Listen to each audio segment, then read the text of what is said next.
আপনার যদি সত্যি জ্ঞান আহরণের আগ্রহ থাকে তাহলে গল্পটি আপনার জন্য। অপ্রয়োজনীয় ভিডিও দেখে সময় নষ্ট না করে গল্পটি শুনুন। ডিয়ার অডিয়েন্স, আজকে আমরা আপনাদের সামনে স্বপ্ন ভাঙা সোনার মায়া শিরোনামে একটি অসাধারণ গল্প শেয়ার করব। Welcome to Rahman story canvas.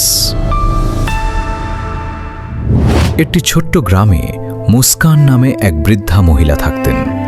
Muskan তার দয়ালু হৃদয় আর সবার প্রতি সাহায্যের হাত বাড়িয়ে দেওয়ার জন্য পুরো গ্রামে পরিচিত ছিলেন।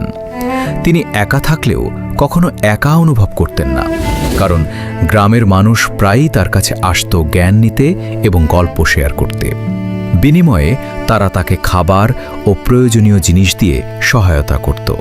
এক শীতল শরতের সকালে মুস্কান জঙ্গলে জ্বালানির জন্য কাঠ সংগ্রহ করতে গেলেন। গভীর জঙ্গলে হঠাৎ তিনি মাটির নিচে আধা ঢাকা একটি পুরনো বড় পাত্র দেখতে পেলেন। কৌতূহলবশত তিনি মাটি সরিয়ে সেটি খুললেন এবং দেখলেন ভেতরে ঝলমলে সোনার মুদ্রা। মুস্কানের চোখে আনন্দ ঝলমল করে উঠল। তিনি কল্পনা করতে লাগলেন বড় বাড়ি, আরামদায়ক জীবন, বিলাসিতায় ভরা ভবিষ্যৎ। কিন্তু পাত্রটি ছিল অত্যন্ত ভারী, একা বহন করা সম্ভব নয়। তিনি কাঠের তক্তা দিয়ে একটি অস্থায়ী স্লাইড তৈরি করলেন এবং কাপড় দিয়ে পাত্রটি বেঁধে টেনে নিয়ে চললেন বাড়ির পথে।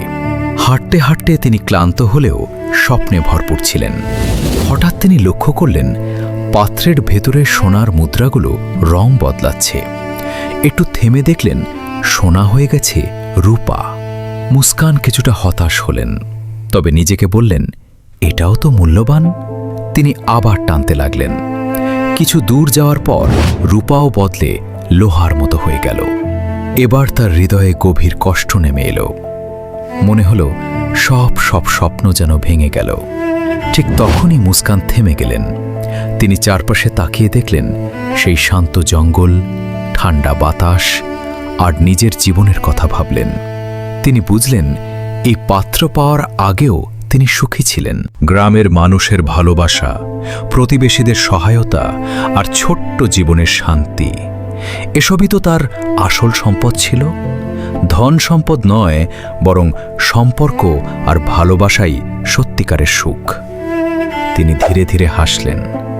পাত্রটি সেখানেই রেখে তিনি নিজের গ্রামে ফিরে গেলেন, মনটা শান্ত আর ভারমুক্ত করে। সেই রাতে তিনি আগের মতোই পুরনো চেয়ারে বসে আগুনের পাশে এমন এক প্রশান্তি অনুভব করলেন যা কোনো ধন সম্পদ দিতে পারত না। আরও একটি কথা তিনি বুঝলেন, মানুষ যত বেশি চায় তত বেশি হারায়, কিন্তু যত বেশি কৃতজ্ঞ হয় তত বেশি শান্তি পায়। তাই বলা যায়, প্রকৃত সুখ ধন সম্পদে নয়, বরং কৃতজ্ঞতা, ভালোবাসা ও সন্তুষ্ট জীবনে।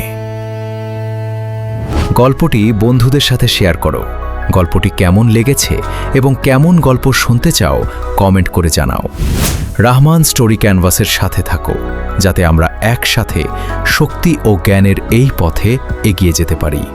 সুন্দর সুন্দর গল্প পেতে ফলো, সাবস্ক্রাইব, লাইক, কমেন্ট এবং শেয়ার করে আমাদের সাথেই থাকো।